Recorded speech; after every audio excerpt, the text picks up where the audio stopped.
오늘 주보 표지에 보시면은 그림이 이렇게 나와 있죠. 네. 왜 큰일입니까? 네. 사순절 기간인데 아무 생각이 없이 잊고 살고 있어서 큰일이라고 나와 있죠. 우리가 지금 사순절 벌써 5번째 주간이 되고요. 다음 주면은 이제 고난 주간입니다. 그리고 고난 주간이 끝나고 나서 이제 부활 주일을 맞이하게 되는데, 우리가 생활에 자꾸 너무 묻혀서 살다 보면은 지금 내가 보내고 있는 이 시간이 사순절인지 아닌지도 전혀 자각을 하지 못하고 주일날 와서야 사순절이구나 라고 하면서 우리가 이 사순절 기간을 온전히 보내지 못하게 됩니다. 그러니까 여러분이 말씀을 이제 벌써 5째 주가 됐어요. 5째 주일이 됐는데 이번 주서부터라도 좀 더 말씀 가운데서 또 여러분의 마음을 말씀으로 동요 매시고 또 기도에 정진을 하시고 또 고난주간 그다음에 부활주일을 맞이하실 수 있길 바라겠습니다. 지난 우리 저 월요일에 그 고등학교 시절에 여동창의 어머니께서 돌아가셔서 장례에 그날 연락을 받고 그날 저녁에 다녀왔습니다.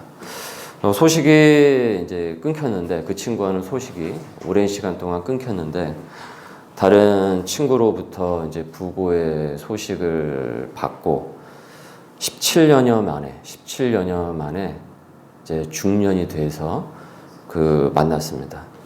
큰 딸이 인사를 하길래 이제 고3이었는데, 저와 아내가 이제 결혼을 하기 직전에 그 친구 집에 이제 간 적이 있었는데, 그때는 이제 애기였습니다. 그런데 그 애가 고3이 돼서 그날 장례식장에서 이제 제게 인사를 하더라고요. 시간이 속절없이 흘렀어요. 그리고 서로 얼굴을 확인했는데 전보다 확실히 늙었습니다. 그 고 이어령 선생님이 늙은이는 죽고 젊은이는 늙어요 라고 했는데, 그 말이 새삼 이제 생각이 났습니다. 소식을 이제 이어가던 이제 몇몇 동창도 장례식장에서 같이 만나서 뭐 이런저런 이야기를 나누었고, 그 중에 이제 한 동창, 이제 남자친구와 이제 소식을 이제 종종 주고는 받았는데 만나지는 못하고, 그래서 그 친구는 이제 저의 국민학교 시절에 이제 그 친구였는데, 그 친구와 이제 얘기를 이렇게 쭉 나누다가 너도 이제 하나님을 만나야 돼 라고 얘기를 건넸습니다. 그랬더니 나는 아직 죽고 싶지는 않다고 얘기를 하길래, 아니 너 죽어가지고 하나님 만나라는 얘기가 아니고, 설마 내가 너 빨리 죽어가지고 하나님 만나라고 내가 지금 여기서 이 얘기 하겠냐, 그 얘기가 아니고 예수님 만나야 된다, 예수님을 믿어야 된다 라는 얘기다 하면서 이렇게 부연을 해 주었습니다. 예수님 믿어야 한다라고 했더니 그 옆에 있는 또 크리스찬 친구 중에 하나가 제 말을 그래 라고 하면서 이제 거들었습니다. 전에는 그 친구가 복음에 대해서 예수 얘기만 이렇게 딱 해도 굉장히 이 저항감이 이제 심했거든요. 그리고 말을 잘 하지 못하게 전도하지 말라고 이제 저한테 그렇게 얘기를 한 적이 있었는데, 이번에는 사뭇 그 완강함이 다소 누그러진 것 같았습니다. 그리고는 서로 얘기가 자연스럽게 죽음에 대한 내용의 이야기로 이제 흘러갔어요. 그래서 심지어 얘기가 안락사 얘기까지 확장이 이제 되어버렸어요. 학창 시절, 청년 시절에는 우리가 죽음에 대해서 전혀 관심도 없던 우리가 이제는 죽음에 대해서 이제 얘기를 하는구나 싶었습니다. 그러면서 그 친구들을 이렇게 쭉 이제 거기서 만난 친구들을 보면서 마음속으로 이제 연락을 계속 이어가면서 복음의 소리를 친구들에게 잘 전해야 되겠다라고 하면서 이제 마음을 다시 먹었습니다. 그리고 몇몇 동창이 교회에 오겠다라고 얘기를 했습니다. 예배 때 오는 것이 아니고 다른 날에 그냥 저보고 온다고 그 얘기를 했습니다. 아직 거기까지는 시간이 이제 걸릴 듯 하고요. 세례 요한이 온 동네를 다니면서 이제 복음을 전했습니다. 자, 그 복음은 그리스도가 누구신지에 관한 것이었는데요. 그리스도를 통해서만이 하나님을 만날 수 있다. 하나님을 알 수 있다라는 내용이었어요. 자, 그 내용이 1절서부터 7절에 대한 내용인데 요한복음 1장 7절에서 1장 1절에서 7절에 대한 내용인데 이것을 우리 교회학교 학생들이 보는 쉬운 말 성경으로 한번 보도록 하겠습니다. 우리 한번 읽어보실까요? 시작! 태초에 말씀이 계셨다. 그 말씀은 하나님과 함께 계셨고 그 말씀은 곧 하나님이셨다. 그분은 태초에 하나님과 함께 계셨다. 모든 것이 그분을 통해 창조되었으며 그분 없이 생겨난 것은 아무것도 없었다. 그 빛이 어둠을 비추었지만 어둠은 그 빛을 깨닫지 못했다. 하나님께서 보내신 사람이 있었으니 그 이름은 요한이었다. 요한은 그 빛에 관해 증언하려고 이 세상에 왔으니 이는 자신의 증언을 통해 모든 일들로 하여금 그 빛을 믿게 하기 위함이었다. 아멘. 바로 이 빛은 그리스도라고 전했던 것입니다. 요한이. 이 빛에 대해서 세례 요한이 온 동네 방네를 돌아다니면서 이제 사람들에게 전하기 시작을 한 것이죠. 그 중에 적대적 유대인들은 이 세례 요한의 이 얘기를 듣고서 제사장들과 레위인들을 이 세례 요한에게 이제 보낸 것입니다. 그래서 도대체 그 세례 요한이라는 작자가 어떤 작자길래 빛이 어떻고 뭐 그리스도가 어떻고 주저리 한단 말이냐. 그거 뭐하는 그 인간인지 가서 좀 한번 조사 좀 한번 해봐라 하면서 보낸 것입니다. 제사장들과 이 레위인들을. 그리고 요한을 만나자마자 뭐 인사고 뭐고 다 생략되고 단도직입적으로 초면에 이렇게 물어요. 너 누구냐? 무엇을 하는 인간이냐라고 물은 것이에요. 그런데 이 질문에는 단순히 당신 누구냐? 당신 누구요? 그런 의미만 있는 것이 아니고 좀 더 깊은 속내가 있는 그런 질문이었다라는 것입니다. 그래서 그 다음 여러분 20절을 보면은 그 속내를 알게 되는데 우리 19절 하반절을 먼저 보시면은 19절 하반절에 보면은 요한의 증언이 이러하니라 라고 나오고 있죠. 그리고 20절에 요한이 드러내어 말하고 숨기지 아니하니 드러내어 하는 말이 나는 무엇이라고요? 그리스도가 아니다. 그리스도가 아니다 라고 했어요. 너가 누구냐 하고 물어봤는데 그러면 요한은 나는 어디 사는 누구요? 우리 아버지는 누구요? 어디서 공부한 누구요? 이렇게 말을 하지 않고 그저 무엇이라고 얘기합니까? 나는 그리스도가 아니다 라고 얘기를 했다라는 거예요. 그러니까 왜 이렇게 말을 했냐라는 것이죠. 우리가 이전에 병행구절인 우리가 이제 작년 그 12월쯤이었죠. 병행구절인 마가복음을 통해서 지금 이 요한복음을 우리가 함께 같이 지금 교차로 지금 우리가 보고 있는데요. 바로 이들의 이 질문이 그것을 물어본 것을 직감적으로 세례 요한을 알고 있었기 때문입니다. 무슨 얘기냐면 너가 그리스도냐? 사실은 이것을 물어보고 싶었던 거예요. 지금 이 사람들은 너가 그리스도냐? 왜 그런 얘기를 하고 있냐? 라는 것이죠. 그래서 세례 요한도 단도직입적으로 이들이 이렇게 직접적으로 물어보니까 단도직입적으로 바로 그냥 직설적으로 대답을 한 겁니다. 나는 그리스도가 아니다. 너희들이 생각하는 식으로. 너가 누구냐? 이 질문의 저희에는 너가 그리스도냐? 너가 그러면 뭐 하나님이라도 되는 것이냐? 너가 뭔데 그런 말을 사람들에게 전하느냐? 이런 의미인 것이죠. 요한이 나는 그리스도가 아니다 라고 하니까 이어 물어요. 21절에 그러면 누구냐? 엘리야냐? 엘리야가 누굽니까? 여러분 엘리야가 누굽니까? 구약의 기념비적인 그 선지자죠. 그럼 그리스도가 아니라고 한다면 뭐 엘리야라도 된단 말이냐? 그러니까 요한이 뭐라고 얘기합니까? 나는 엘리야도 아니다 라고 합니다. 그럼 또 물어요. 그러면 선지자냐? 선지자쯤은 되냐? 요한은 또 아니라고 합니다. 그래서 22절을 보시면은 또 말하되 누구냐? 우리를 보낸 이들에게 대답하게 하라. 너는 내게 대하여 무엇이라고 하느냐? 그럼 넌 누구냐라는 거예요. 계속 아니라고 하는 요한에게 아주 격양이 되고 매우 고압적인 태도로 묻는 거예요. 당신 뭐야? 뭐 하는 사람이냐고. 너의 정체가 뭔지 그럼 말해. 작년에 지금 우리 됐고 지금 이런 식인 것이죠. 이윽고 요한은 대답을 해요. 매우 담대하게. 23절입니다. 23절 읽습니다. 시작. 이르되 나는 선지자 이사야의 말과 같이 주의 길을 곧게 하라고 광야에서 외치는 자의 소리로다 하니라. 무엇이라고요? 광야에서 외치는 자다. 소리다. 선지자 누굽니까? 이사야의 말처럼. 누구라고요? 이사야의 말처럼 주의 길을 곧게 하라고. 주의 길을 곧게 하라고 광야에서 외치는 자의 소리다. 이것이 요한의 대답이었어요. 나 어느 동네 어느 집안 출신이요? 아, 내 소속은 어디요? 내가 뭐 어디까지 뭐 어떤 경력이 있어?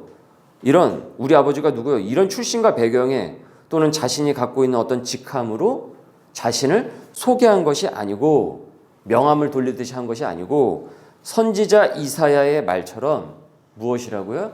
주의 길을 곧게 하라는 이 사명을 갖고 세상이라는 이 광야에서 세상이라고 하는 이 광야에서 그리스도를 전하는 목소리다라는 것입니다.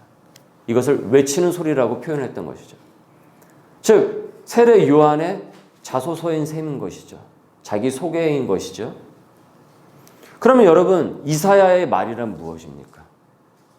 이사야의 말이란 무엇입니까? 이사야의 말처럼이라고 했는데 이사야가 무슨 말을 했길래 이사야의 출처를 들어서 지금 세례 요한이 이 얘기를 하고 있냐라는 거예요. 이사야서 40장 3절에 보면은 그 이사야의 말이 나와 있는데요. 외치는 자의 소리여 이르되 너희는 광야에서 여호와의 길을 예비하라. 여호와의 길을 예비하라. 사막에서 우리 하나님의 대로를 평탄하게 하라. 이것이 이사야가 세례 요한이 있기 오래전에 미리 했던 얘기야라는 거예요. 그런데 세례 요한은 어떻습니까? 이 이사야의 얘기를 그대로 갖고 와서 나도 이사야의 말처럼 무엇이라고요? 광야에서 외치는 소리다. 주의 길을 곧게 하라 라고 했던 것이죠. 이사야는 요한보다 훨씬 이전의 선지자였단 말이죠. 그 시대에 당시 이스라엘 사람들은 하나님과의 약속, 그 언약을 저버리고요. 신앙을 버리고 당시의 세상 그 너무나도 즐겨했어요. 그래서 거기에 놀아나서 자신들이 어떤 정체성을 가진 민족인지도 잃어버린 세대였던 거예요. 잊어버린 세대였어요. 이사야 시대의 사람들이. 그래서 이사야가 당시의 이스라엘 사람들에게 그것이 아니고 이것이 진리야. 그렇게 살면 안 돼. 이렇게 주의 길을 곧게 하는 그 사명을 받았다라는 것입니다. 그 소리를 이사야가 그 시대에 외쳤다라는 거예요. 광야에서 외치는 소리였다라는 것이죠. 그런데 지금 시간이 훨씬 많이 흘러서 세례 요한의 시대에 이르러서 지금 세례 요한이 그대로 이사야의 얘기를 갖고 와서 어떻습니까? 지금 그 시대의 사람들이 어떻습니까? 전하고 있는 것이죠. 너 누구야? 라고 얘기를 하니까 나는 이사야의 말처럼 주의 길을 곧게 하라고 광야에서 외치는 소리다 라고 하면서 자신의 정체성을 여기서 드러낸 것입니다.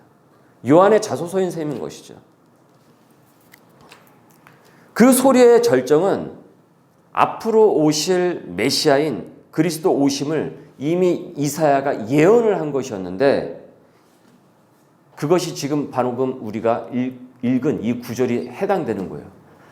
이사야에게는 예수 그리스도가 오심이 아직 멀었죠. 시간이 훨씬 흘러야 됐죠. 그러나 세례 요한의 때는 어떻습니까? 예수 그리스도의 오심이 임박하죠. 곧 이제 오시는 것이죠. 그래서 우리가 성경에 보면 바로 예수 그리스도의 이야기가 쭉 서술되지 않습니까? 나오지 않습니까? 그 시간이 지나서 이제 세례 요한은 임박한 그 시간에 이르게 된 거예요. 예수님이 오실 그 시간을 예언을 이제 얘기를 한 것이죠. 광야에서. 그래서 이 이사의 외침을 언급을 하면서 나도 바로 그런 소리를 전하는 이다라고 한 것입니다. 만일 세례 요한에게 나는 누구인가? 라는 질문지를 당시에 건넸다고 한다면은 요한은 나는 광야에 외치는 소리입니다. 라고 적었다라는 거예요. 그것이 그의 소개였다라는 거예요. 여기서 우리 크리스찬은, 우리 소명인은 누구인가? 나는 누구인가에 대한 답을 얻습니다. 여러분, 우리는 누구입니까? 뭐 하는 사람입니까? 우리의 정체성은 무엇입니까? 장사하는 사람입니까? 사업하는 사람입니까? 그저 직업군에 종사하는 사람입니까? 어느 회사 다니는 사람입니까? 물론 그 일들은 다 귀한 일이죠. 다 귀한 일인데 소중한 일이에요. 그런데 그 직업이 나의 정체성은 아닌 것이죠. 내가 크리스찬이라고 한다면 명함을 갖고 다니고 누군가에게 나를 소개할 때 내가 명함을 건네는 경우가 많잖아요. 사회에서는. 그죠? 근데 그거는 일상적인 우리가 사회생활을 하는 데 있어서 나를 소개하는 것이지 그것이 정작 내가 누구인지를 명확하게 밝히는 나의 자소서는 아닌 거예요. 내가 크리스찬이 되었다고 한다면. 왜냐하면 이미 우리는 예수를 믿었다고 한다면 이미 우리의 정체성은 어떻습니까? 사회상에서 우리를 규정하는 그 정체성을 뛰어넘는 영적인 정체성을 우리는 확립하는 그 단계에 이르게 된 것 아니겠습니까?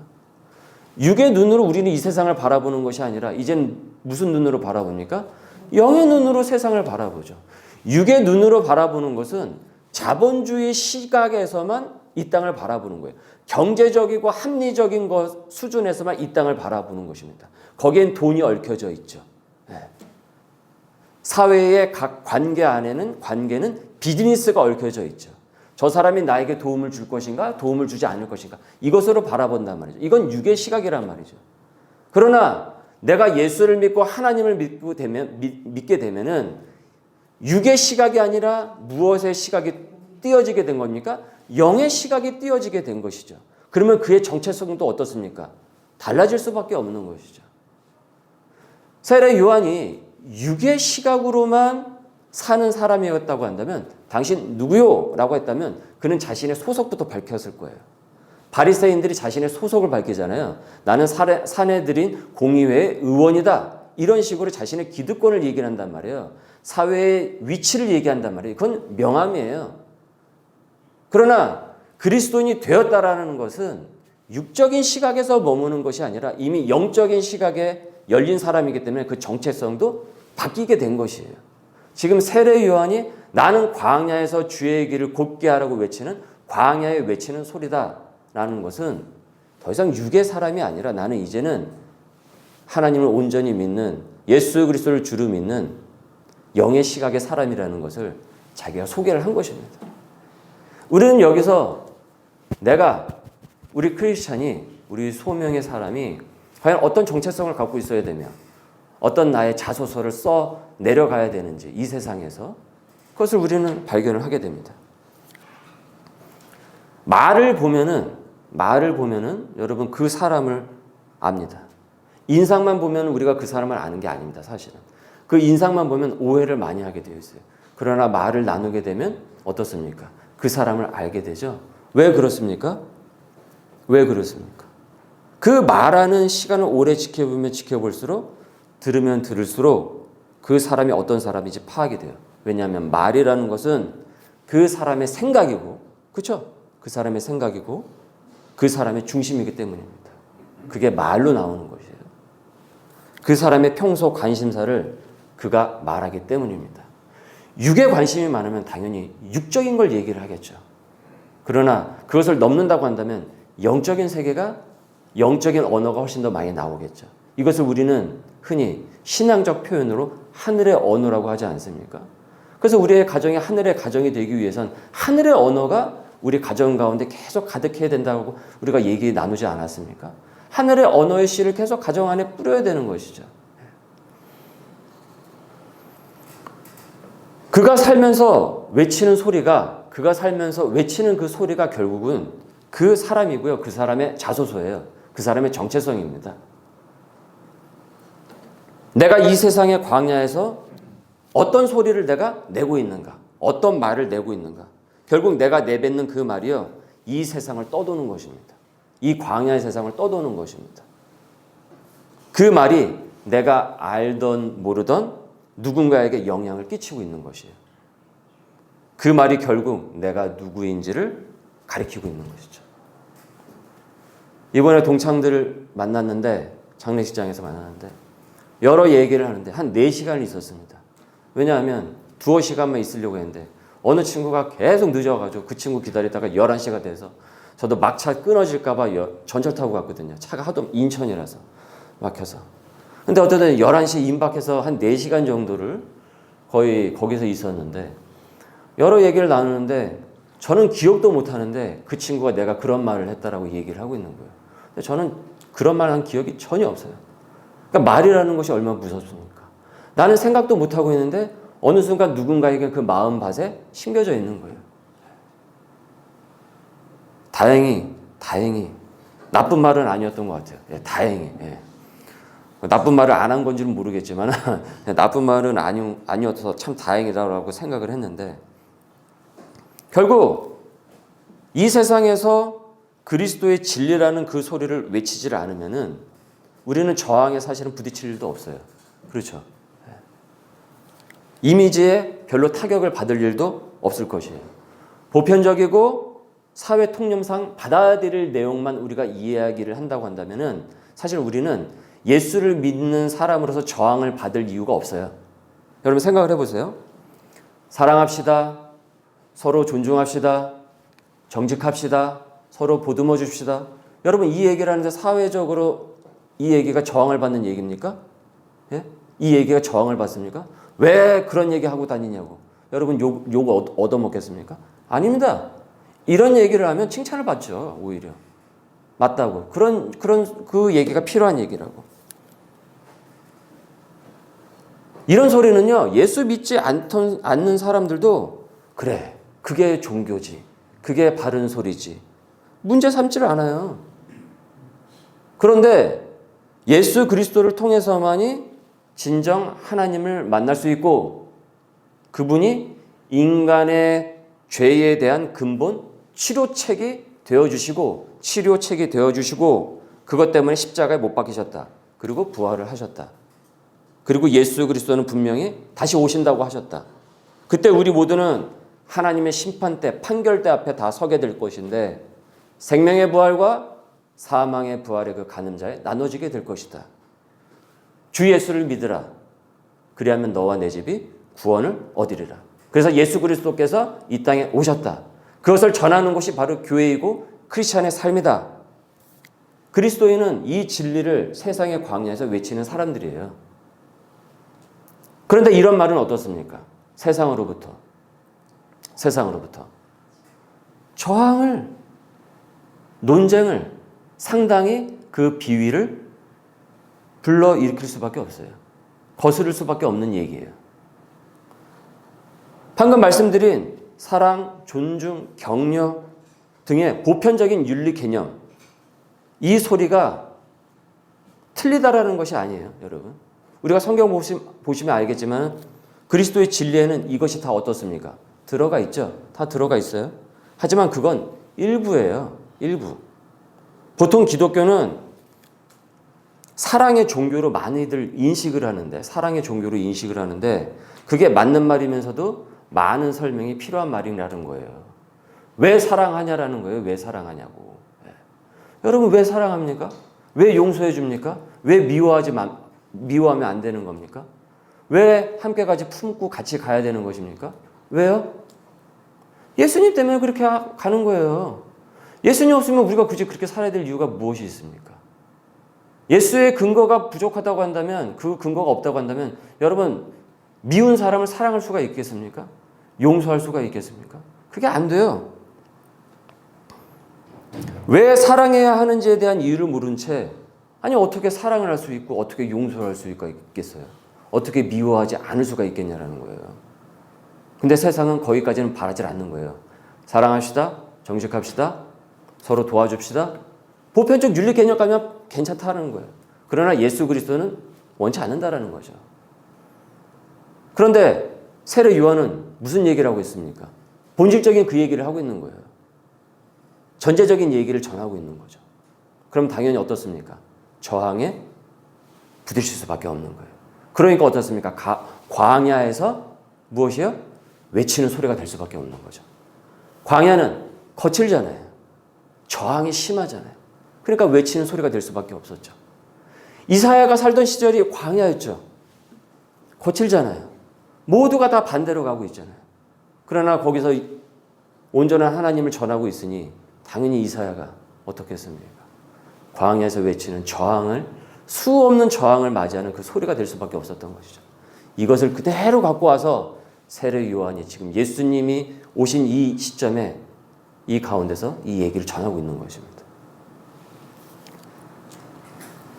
세례 요한이 이사야가 당시에 사람들에게 저항을 받았던 이유는 사랑합시다, 정직합시다 이 얘기에서 저항에 부딪힌 것이 아니에요.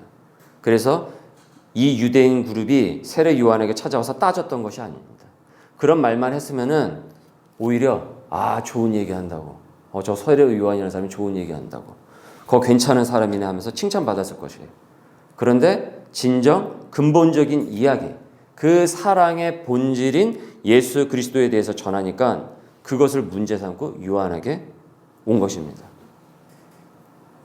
여기서 우리는 내가 이 땅에서 광야에서, 이 세상의 광야에서 외치는 소리로서 그 정체성을 갖고 살아갈 때 우리는 세상의 저항에 언제나 어떻습니까? 직면할 수밖에 없다는 그 전제 가운데서 우리는 크리스천이 됐다라는 것이에요. 왜냐하면 이 세상은 어떻습니까? 광야예요. 광야란 말이죠. 그런데요, 어찌 보면은 성도의 영에는 바로 이 광야에서 이 소리를 말씀으로 외치다가 세례 요한처럼, 이사야처럼 여러 저항에 부딪혀서 이미지가 더럽혀지는 것이 아니겠는가. 그런 깊은 생각도 잠겨봤어요. 왜냐하면 예수 얘기를 하니까요. 그러니까 그 얘기를 싫어하는 사람이 있을 거 아닙니까? 그래서 여러분, 우리의 삶의 영역이, 우리의 일터가 광야입니다. 크리스찬에겐 광야에 해당되는 거예요. 우리의 가정도요, 누군가의 가정은요, 그 가정에서 크리스찬이 있으면은 그 가정이 광야에 해당되는 거예요. 학교도 광야가 될 수 있어요. 그렇죠. 그리고 하나님은 그 광야에서 그리스도의 소리를 내고 삶으로 살아가는 성도의 고군분투함을 지켜보실 것입니다. 반드시 지켜보실 것입니다. 제가 한창 일터를 일굴 때 일이었어요. 어느 날 그 매장에 손님들을 이렇게 쭉 보는데 이곳이 바로 광야구나라는 생각이 들었습니다. 그런 생각을 많이 했어요. 그리고 마음속으로 애정과 때로는 답답함을 갖고 이제 기도를 이제 뭐 아침에 매장을 열 때 또 닫을 때 그런 기도를 했던 기억이 있습니다. 아쉬운 것은 비록 나의 어떤 연약함, 그 다음에 미련함 때문에 요한이나 이사야처럼 내가 더 큰 외침을 하지 못했던 것이 아닌가. 그걸 하나님 앞에서 회개하는 시간도 있었어요. 그럼에도 불구하고 저의 작은 소리일지라고 할지라도 좀 광야에 외치는 복음의 소리를 듣도록 인도해 달라고 라고 기도를 했던 기억이 있습니다. 너가 누구냐? 그럼 누구냐? 이 거듭되는 제사장과 레위인의 질문에 광야에 외치는 자의 소리다라고 답했던 이 세례 요한의 답변은 오늘을 살아가는 우리 이 광야라는 이 현실에서 우리가 어떤 소리를 외치며 살아야 하는가, 그리고 어떤 말이 우리의 중심에 있어야 하는가, 이것을 깨닫게 됩니다. 그럼 누구냐라고 물을 때 세상의 광야에서 나는 어떤 자소서, 어떤 자기소개서를 쓰고 있는지 묻고 있어요. 여러분, 소명은 부를 소, 목숨 명이라고 우리가 말씀을 드렸습니다. 부르셨죠? 그럼 목숨으로 응답을 하는 것이 소명입니다. 그래서 소명의 이 개념은 세상적 개념에서 온 것이 아니고요. 이것은 전적으로 기독교의 개념입니다. 그래서 말씀을 드렸다시피 세상에서 이것이 내 소명입니다. 소명입니다. 라고 하지 않습니까? 옛날에는 무엇이라고 했습니까? 꿈을 가져라라고 그랬죠. 그 다음에 이게 비전으로 바뀌었어요. 2000년대 초반에. 그러다 지금 한 15년 이후서부터 이게 소명이라는 식으로 봤는데 제가 볼 때는 똑같은 개념이에요. 말만 바꾼 거예요. 왜냐하면 뭔가 어떻습니까? 말이 꿈보다는 고급져 보이는 것 같거든요. 근데 소명은 명확히 얘기하지만 하나님이 부르시지 않으면 받을 수가 없어요. 그래서 소명은 전적인 기독교적 용어예요. 신학적 용어입니다. 주님이 부르시 나는 생명으로 응답하는 것이 소명이에요. 그래서 꿈, 비전보다 최상의 영적인 개념이 바로 이 소명입니다. 그래서 소명의 교회가 시작이 된 것입니다. 그리고 이 소명은요, 신학적으로 1차적, 2차적 소명으로 나누게 됩니다. 1차 소명, 2차 소명이 나누게 되는데 1차 소명은 먼저 구원으로 부르신 거예요. 구원으로 부르신 거예요. 나를 구원받을 백성으로 부르신 것입니다. 그래서 그리스도를 믿으라. 그럼 너와 내 집이 구원을 얻으리라. 그래서 그 부름에 응답을 하시면은 그는 소명자가 된 것입니다. 그런데 여기서 끝이 아니에요. 아, 그러면 천국만 가면 되지. 죽을 날만 기다리는 것이 그것이 소명이 아니라는 거예요. 2차 소명이 있어요. 신학적으로 2차 소명. 그 2차 소명은 바로 직업으로 부르심입니다. 직업으로 하는 그 일을 통해서 부르심인 거예요. 그 역할을 통해서. 거기엔 재능, 은사, 주어진 은사, 그걸 통해서 부르신 것이에요. 그것은 일용할 그 일을 함을 통해서 그 직업을 가짐을 통해서 일용할 양식을 얻도록 또 하시지만 동시에 그것이 먹고 사는 생계를 넘어서 소명으로 부르신 것입니다. 그것이 2차 소명인 거예요. 그 일을 통해서 머문 곳에서 외치는 소리가 되라라는 것입니다. 그 2차 소명입니다. 여러분, 나는 혹시 1차 소명에만 충실하지 않습니까? 그럼 여러분, 우리는 천국 가는 거 죽을 날만 기다리는 겁니다. 너도 하나님 만나야 돼 라고 제가 친구한테 얘기했을 때 아, 난 지금 빨리 죽고 싶지 않다고. 걔는 그것까지만 생각을 한 거예요. 그것이 아니잖아요, 우리가. 광야에서 외치는 소리가 되는 것이 여러분 진정한 소명의 삶으로 나아가는 것입니다. 생계를 넘어 소명인 것이죠. 그래서 주의 길을 곧게, 주의 길을 바르게 하도록 외치는 자의 소리입니다. 지난주 말씀에서와 사실 오늘 말씀이 이어집니다. 그렇기 때문에 여러분, 우리가 용기를 가져야 돼요. 담대해야 됩니다. 내게 근거를 두는 것이 아니라 누구의 근거를 두는 것입니까? 우리 예수 그리스도께 근거를 두는 것이죠. 그렇게 우리는 주어진 일을 통해서 외치는 소리가 되는 것입니다. 이 광야에서요. 하나님께서는요, 어느 시대에나 동일한 사람을 찾으셨고요. 그 기준은 변하시질 않아요. 그 기준은. 바로 광야에서 그리스도의 진리를 외치면서 삶으로 살아내려고 노력하는 자. 그 사람들을 어느 시대나 언제나 항상 눈동자를 밝히 보시면서 찾고 계십니다. 그리고 그에게 당신의 능력을 더 쏟아 부어 주십니다. 그래서 그를 통해서 그 광야에 외치는 소리가 씨를 뿌리고 열매를 거둘 수 있도록 하나님께서 인도해 주십니다. 오늘 말씀에 여러분 질문입니다. 예배 후에 우리 사순절 5번째 주간이 시작되는 지금 여러분 곰곰이 여러분 이것을 한번 노트에 적어 내려가실 수 있기를 바라요. 나의 광야는 어디입니까? 나는 그곳에서 침묵하며 외면을 합니까? 광야에 외치는 소리로서 나는 존재를 합니까? 나는 남들에게 나를 어떻게 소개합니까? 여러분은 남들에게 내가 어떤 사람으로 보이기를 원하십니까? 세상의 광야에서 바른 외침으로 주님의 소리를 잘 전달하고 지혜롭게 전달해 나갈 수 있는 우리 소명의 식구들이 될 수 있기를 주님의 이름으로 소망합니다. 우리 말씀에 잇대어 기도하겠습니다. 주님, 광야에 외치는 필요한 소리가 되게 하여 주옵소서. 나의 말이 예수 그리스도를 온전히 담아내어 메마른 광야를 푸르른 하나님의 나라로 바꿀 수 있도록 인도하여 주옵소서. 우리 함께 같이 기도합시다. 소명으로 부르신 주님, 광야에 외치는 소리로 부르셨지만 저는 지금껏 무슨 소리를 이 세상에 퍼뜨렸는지도 모를 정도로 생각이 없이 믿음 없이 살지는 않았는지 돌아보게 됩니다. 이제 광야에서 그리스도를 지혜롭게 외치는 입술이 되게 하여 주옵시고 무엇보다 담대한 용기를 더하여 주시옵소서.